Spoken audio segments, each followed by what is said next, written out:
주실까요? 네. 네. 아, 비밀. 절대 안 나오는군요. 네. 여기 지금 도마 상태가 예. 여기 지금 44라고 나와 있는데 네. 상대적으로 예.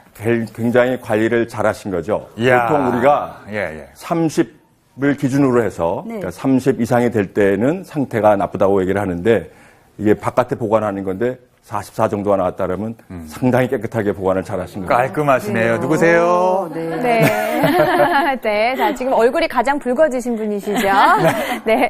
그 교체 주기를 좀 알아볼게요. 네네. 교체 주기는 어떤가요?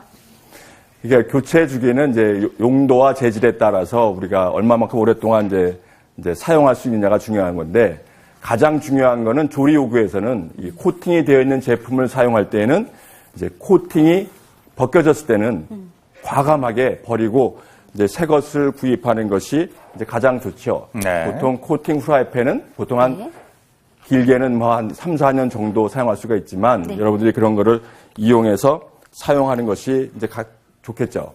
그리고 이제 알루미늄 냄비와 같은 이런 냄비 같은 거는 이게 찌그러져 가지고 할 때 이제 그 바로 바꿔주고 그렇지 않을 경우에는 이제 금속이 나올 수가 있기 때문에 그런 걸 주의하셔야 되고 이 도마는 특히 나무 도마 같은 경우는 상처가 많이 나서 그 위험성이 세균 변식의 위험성이 많기 때문에 상태가 안 좋다고 한다든지 아니면 색깔이 변할 때는 빠르게 교체해 주는 것이 가장 좋죠. 네. 그리고 이제 뚝배기 같은 거 이런 사기 제품 같은 것은 이제 금이 가게 되면 깨져서 위험성이 있기 때문에 그런 것을 발견하게 되면 그 안전하게 사용할 수 있게끔 하기 위해서 빠르게 교체하는 것이 중요하죠.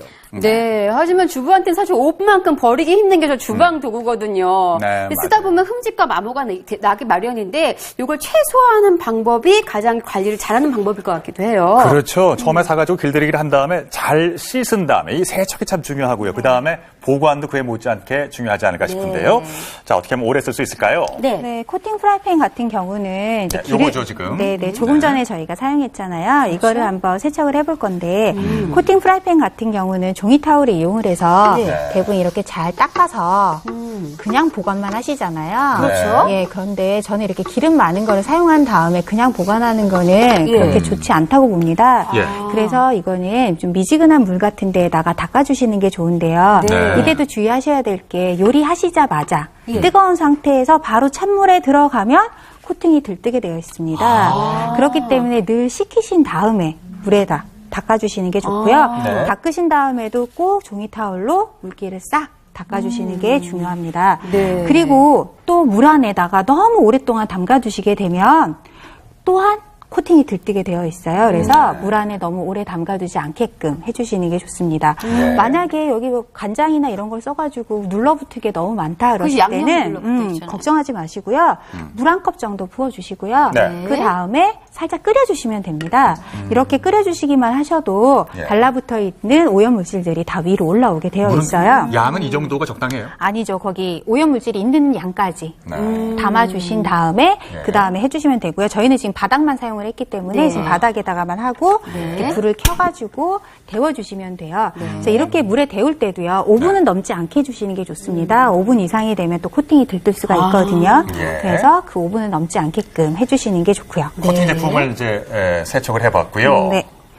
자, 이번에는 다음 세척법을 좀 알아볼까요? 네. 스테인리스 스테인리스. 세척법은 솔직히 더 간단할 수도 있는데요. 예. 스테인리스 같은 경우에는 기름 요리들을 많이 하게 되어 있죠. 네네. 기름 요리들을 하게 되면 뭐 생선이나 이런 것들도 많이 달라붙잖아요. 네네. 그럴 때 물 부어주시고요. 그 다음에 베이킹 소다 있죠. 예. 예, 베이킹 소다를 뿌려주신 다음에 예. 좀 끓여주세요. 그렇게 네. 끓여주시면 밑에 달라붙어 있는 것들이 거뭇거뭇한 것들이 다 올라옵니다. 같이 흡착이 돼서, 네. 그렇게 해서 물 버리신 다음에 네. 물기 잘 닦고 사용해 주시면 돼요. 네. 기름때가 살짝 지금 묻어 있는데요. 이럴 때는 이제 베이킹 소다가 네, 가장 효과적이라는 가장 말씀이죠. 좋은 효과를 네네. 발휘를 합니다. 네. 자, 그리고 뚝배기 다음이 같은 경우는 예. 어떻게 하면 좋을까? 이런 싶은데요. 중울 냄비나 뚝배기 네. 같은 경우는 같은 경우에 거의 같다고 보시면 네. 되는데요. 예. 뚝배기 같은 경우에는 그냥 닦아주시는 것보다는 밀가루 같은 걸로 닦아주시는 게 가장 좋습니다. 네. 일반적으로 세제를 사용하시기보다는요. 네. 자, 밀가루를 이용을 해서 밀가루를 묻혀가지고 밀가루에. 안에를 이렇게 닦아주시는 게